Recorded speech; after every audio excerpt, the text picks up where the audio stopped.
জনাব তারেক রহমান সাহেবকে আমি ধন্যবাদ দিতে চাই। উনি সংবাদ শোনা মাত্রই ওনার দলের অনেক চাঁদাবাজকে উনি বহিষ্কার করেছে। I do appreciate. প্রতিটি দলের এরকম ইনিশিয়েটিভ নেওয়ার দরকার আছে না নাই? যে কোনো দলে এই প্র্যাকটিসটা থাকার দরকার আছে না নাই? চাঁদাবাজদের সাথে আপনারা নিজেদেরকে মুক্ত ঘোষণা করবেন যে এরা আমার দলের কর্মী হতে পারে না। আমরা চাঁদাবাজ মুক্ত বাংলাদেশ চাই, জুলুম মুক্ত বাংলাদেশ চাই, ফ্যাসিজম মুক্ত বাংলাদেশ চাই, গুণ খুন খারাপি মুক্ত বাংলাদেশ চাই। আমরা নতুন ভোরের বাংলাদেশ চাই।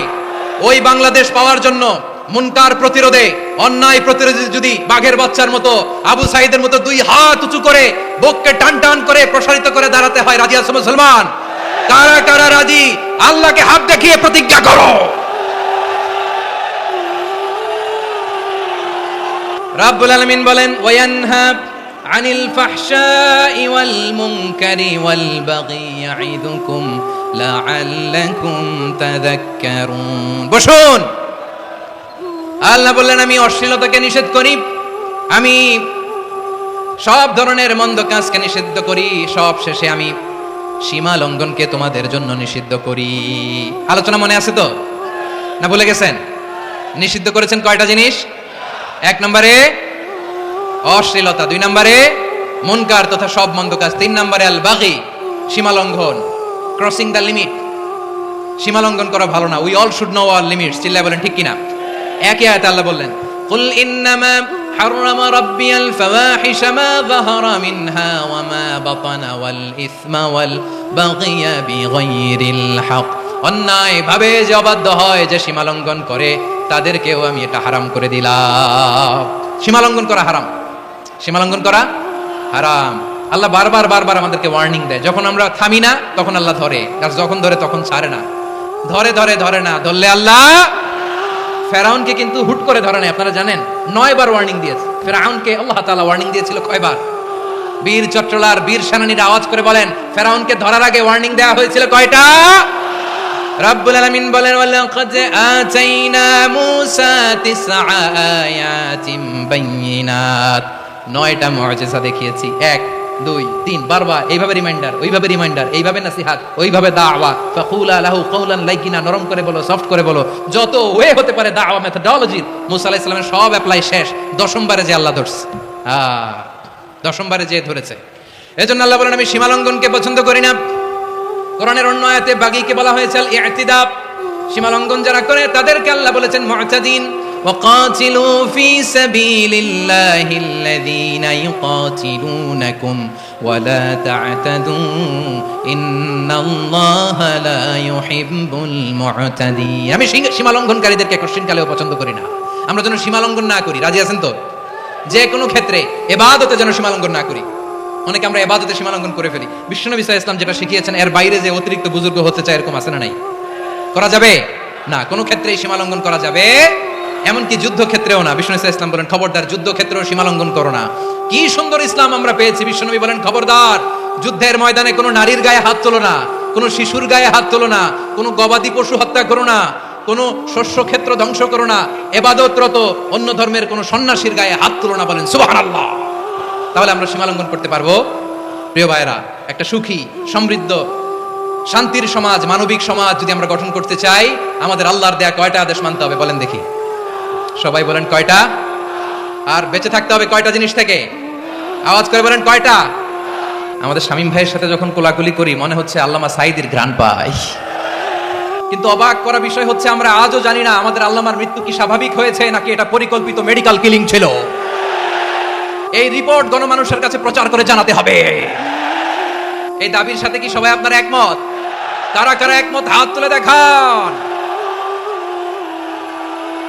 হযরতুল আল্লাম শহীদ মরহুম আল্লামা দেলওয়ার হোসেন সাঈদী রাহিমাহুল্লাহ, ওনার স্মৃতি বিজড়িত আজকের এই ঐতিহাসিক প্যারেড ময়দানের তাফসিরুল কোরআনের প্রোগ্রামে সব আছে। স্টেজ আছে, শ্রোতা আছে, প্যান্ডেল আছে, মিডিয়া কাভারেজ আছে, কিন্তু আমাদের কলিজার টুকরাটা আমাদের মাঝে নাই। আজকের এই প্রোগ্রামে আলোচক হয়ে এই চেয়ারে আমি না বসে, ওই শ্রোতাদের কাতারে বসে যদি আমাদের আল্লামার নুরানি চেহারার দিকে তাকিয়ে ওয়াজ শুনতে পারতাম, আমাদের হৃদয়টা ঠান্ডা হয়ে যেত, আমাদের তৃষ্ণার্ত হৃদয় শান্ত হতো। সব আজকে আছে, কি যেন নাই, ঠিক কিনা বলেন? আল্লাহ তাআলা প্রতি 100 বছরে একজন মুজাদ্দিদ পাঠায়। প্রতি 100 বছরে একজন মুদাদ্দিদ, যিনি সমাজকে সংস্কার করেন।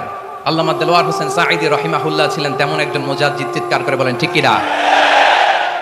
উনি শিরক বিদআতের আস্তানাকে তছনছ করে দিয়েছেন, তাওহীদের বাণীকে সমুন্নত করেছেন, গণমানুষের কাছে তাফসীরুল কোরআনকে জনপ্রিয় করেছেন। আজীবন তিনি ইসলামকে বিজয়ী শক্তি হিসেবে দেখার স্বপ্ন দেখতেন। এত প্রাঞ্জল ভাষা, এত চমৎকার আধুনিক প্রেজেন্টেশন, গণমানুষের কাছে কোরআনের তাফসীরকে এভাবে জনপ্রিয় করে তোলার মতো ব্যক্তিত্ব আল্লামা সাঈদী ছাড়া দ্বিতীয় কেউ এই বাংলার ভূখণ্ডে নাই। এই যে তাফসীরুল কোরআন, এই যে টার্মিনোলজি, এই টার্মটাই উনি আসলে জনপ্রিয় করেছেন। আমরা আগে জানতাম না যে এভাবে তাফসীর করা যায়, এভাবে scientific indications of the Holi কোরআনকে মানুষের কাছে পেশ করা যায়, এভাবে এত জীবন ঘনিষ্ঠ করে, এত ইন্টারেক্টিভ করে কোরআনের কথাগুলো মানুষের কাছে উপস্থাপন করা যায়। উনি অন্যায়ের বিরুদ্ধে সবসময় সোচ্চার ছিলেন, প্রতিবাদী কণ্ঠস্বর ছিলেন। ওনার আলোচনা শুনলে দেহের রক্ত টকবক করে ফুটতে থাকতো। আল্লাহু আকবার, আল্লাহু আকবার, আল্লাহু আকবার। He was a strong mouthpiece of Islamic revivalism. Islamic জাগরণের স্ট্রং মাউথপিস ছিলেন আল্লামা সাঈদী রাহিমাহুল্লাহ। অনেক দোয়া পেয়েছেন। আমরা পড়েছি, এমন জীবন তুমি করিবে গঠন, মরণে হাসিবে তুমি, কাঁদিবে ভুবন। গোটা বিশ্বকে তিনি কাঁদিয়েছেন। আল্লামা যখন ইন্তেকাল করলেন, আমি তখন মালয়েশিয়া থেকে যুক্তরাষ্ট্রে একটা কনফারেন্সে যোগ দিতে যাচ্ছি, কাতার এয়ারলাইন্সে। মালয়েশিয়া থেকে দোহাতে নামলাম। দোহায় যখন আমার ট্রানজিট, তখন শুনতে পেলাম যে আল্লামা বিদায় নিয়েছেন। সোশ্যাল মিডিয়ায় শুনে বিশ্বাস করতে পারলাম না। মুহূর্তের মধ্যেই মাসুদ সাঈদী ভাইকে মেসেজ করলাম, উনি কোনো উত্তর দিতে পারলেন না। মাসুদ ভাইয়ের সাথে যখন কোলাকুলি করি, আমাদের শামীম ভাইয়ের সাথে যখন কোলাকুলি করি, মনে হচ্ছে আল্লামা সাঈদীর ঘ্রাণ পাই। শরীরটা লিটারালি কাঁপছিল, নিজেকে মানাতে পারছিলাম না, বিশ্বাস করতে পারছিলাম যে আসলে আল্লামা বিদায় নিয়েছেন। ইন দ্য মিন টাইম আমার সেকেন্ড ফ্লাইট, দোহা টু নিউ ইয়র্ক, 12 ঘন্টার ফ্লাইটে উঠলাম। ইন্টারনেট থেকে বিচ্ছিন্ন হলাম। নামার পরে শুনলাম আল্লাহু আকবার, যেখানে ওনাকে কবরস্থ করার কথা ছিল সেখানেও কবর দিতে দেয়া হয় নাই। ছবিগুলো দেখতে লাগলাম, হাসিমাখা মুখ, হাসিমাখা নিথর দেহটা, মরণে হাসিবে তুমি, কাঁদিবে ভুবন। From east to west, from north to south, the entire globe, গোটা বিশ্ব ওনার জন্য কেঁদেছে, গোটা বিশ্ব কেঁদেছে। কাবার গিলাফ ধরে ধরে মানুষ চিৎকার করেছে। এর চেয়ে শ্রেষ্ঠ মৃত্যুকার হতে পারে? আমাদের আল্লামার আর কি পাওয়ার ছিল বলেন? আর কি পাওয়ার ছিল? কুল্লু নাফসিন যায়িকাতুল মাউত, যারাই দুনিয়াতে আসবে তারা ইন্তেকাল করবে, এটা আমরা মেনে নেই, এটা আমরা জানি। কিন্তু অবাক করা বিষয় হচ্ছে, আমরা আজও জানি না আমাদের আল্লামার মৃত্যু কি স্বাভাবিক হয়েছে নাকি এটা পরিকল্পিত মেডিকেল কিলিং ছিল। এটা যে পরিকল্পিত মেডিকেল কিলিং ছিল, এটা ধারণা করার পেছনে অনেক কারণ আছে। তিনি আধিপত্যবাদের বিরুদ্ধে সোচ্চার ছিলেন, ফ্যাসিবাদের বিরুদ্ধে সোচ্চার ছিলেন, রাজনৈতিক প্রতিহিংসার শিকার ছিলেন। এজন্য এটা মেডিকেল কিলিং হতে পারে, এ ধারণা আমরা করতেই পারি। আওয়াজ করে বলেন ঠিক কিনা? যে সময়টা আমরা কাটাচ্ছি, এত সুন্দর সময় বাংলাদেশ আর পাবে না। আমাদের জন্মের পর থেকে এরকম চমৎকার সময় আমরা পাই নাই। এটাই আসল সময়।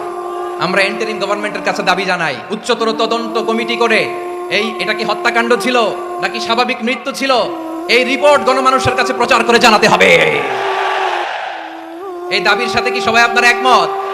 কারা কারা একমত হাত তুলে দেখান।